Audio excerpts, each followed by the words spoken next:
En parcourant les couloirs d'Avalon, nous avons fait la connaissance d'Aurélia. Alors pourrais-tu te présenter? Alors je m'appelle Aurélia Frachon, j'ai créé les éditions Brume il y a 2 ans. D'accord. Donc voilà, c'est une maison qui a plusieurs auteurs à l'heure d'aujourd'hui. On a Vanra pour la série Stray Dog, qui est un manga qui revisite le mythe de la bête du Gévaudan dans un univers steampunk. On a l'auteur Lin pour la BD Shinobi Eri, donc, qui raconte la chute des ninjas au XVIe siècle. Donc voilà, on a plusieurs projets, on a des contes pour enfants aussi avec la collection Pourquoi. On a un comics en préparation peut-être sur la Seconde Guerre mondiale, on a un recueil de nouvelles fantastiques dans la ligne d'Edgar Allan Poe et aussi des romans en préparation. D'accord. Pourquoi justement tu as voulu créer cette boîte d'édition? C'était une envie d'être indépendante? C'est quoi ton objectif? Alors au début c'était plus un projet pour le loisir, on va dire. C'était plus un défi qu'on s'était lancé. On voulait faire que du numérique au départ pour ne pas avoir de dépenses papier. Et la rencontre avec Vanra justement a fait qu'on s'est lancé dans le papier à 100 000 % parce que voilà, je suis quelqu'un qui est bibliophile en fait. Et voilà, le papier, l'odeur, les couvertures, voilà. Donc on essaie de soigner beaucoup les projets papier, de faire en sorte que ce soit de beaux objets, qu'on ait plaisir à mettre dans une bibliothèque, à sortir aussi, à regarder. On a aussi un partenariat avec Comixology pour tout ce qui est développement de l'édition numérique. On a des projets aussi d'audiobook avec le studio OneTech pour tout ce qui est contes pour enfants pour l'instant et d'autres projets qui sont en cours aussi.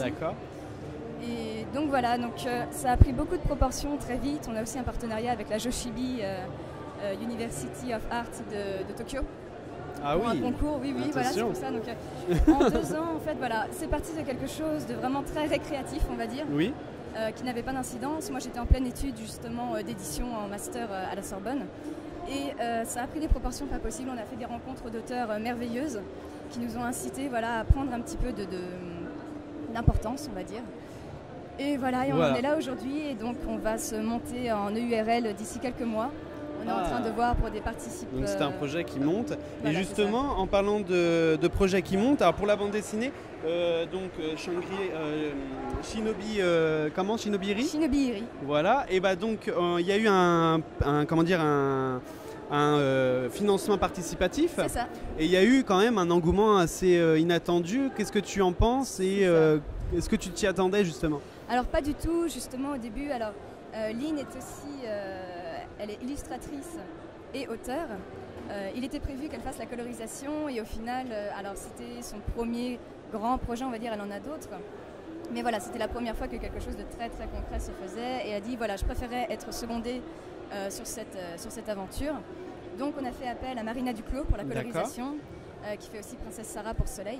Donc voilà, ça nécessitait une rémunération de plus. Alors sachant que voilà, nous on essaie d'offrir des droits d'auteur qui sont relativement importants pour le monde de l'édition, parce que voilà, on est tous auteurs et on comprend qu'il faut participer. Et justement, pourquoi avoir lancé cette optique d'avoir plus de droits d'auteur, etc.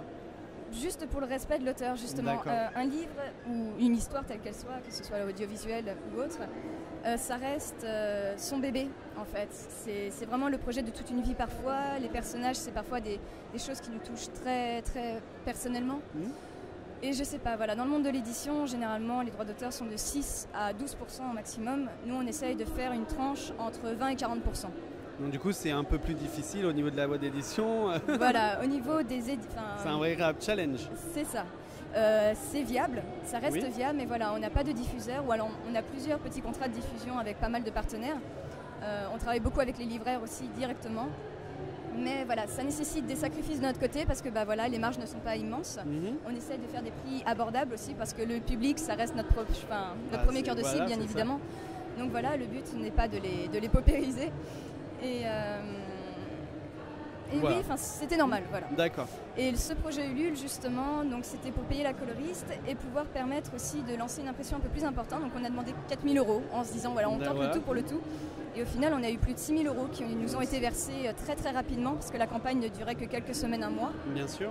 Et en fait, voilà, il y a eu la communauté Furse qui nous a beaucoup soutenus parce que voilà, c'est un projet qui leur parle, qui permet aussi de se reconnaître aussi peut-être. Est-ce qu'on peut avoir un petit teasing de l'actualité qui risque d'arriver pour les éditions Brume? Alors les éditions Brume, alors pour l'instant, donc on vient de sortir le tome 2 de Stray Dog. sûr. Donc voilà, et en préparation, donc, nous avons un recueil de contes pour enfants qui est de la collection Pourquoi. Le premier était Le Chat et l'Étoile, qui a été auto-édité et qui s'est plutôt très bien vendu. On a eu pas mal de très bons retours. Donc voilà, pour le salon Jeunesse de Montreuil, on sera présent. D'accord. On aura un stand et on présentera donc un recueil en cuir avec les 5 contes à l'intérieur, les 5 premiers contes de la collection. Et sinon, on sera présent à la Japan Expo, bien évidemment. D'accord. Donc on présentera tout le catalogue, on aura des goodies et tout ça. D'accord. Est-ce que tu as une dernière chose à dire pour les internautes de Son Up? Merci beaucoup. Et puis en espérant que voilà, vous soyez intéressés par notre projet et que vous soyez auteur ou quoi que ce soit, n'hésitez pas à nous contacter. Nous, on est toujours ouverts à des aventures humaines chaleureuses et dynamiques. Et voilà, il n'y a pas de souci. Merci beaucoup. De toute façon, tous les liens seront dans la description de la vidéo. Et puis voilà, merci beaucoup pour l'interview. Merci à toi, c'est très gentil.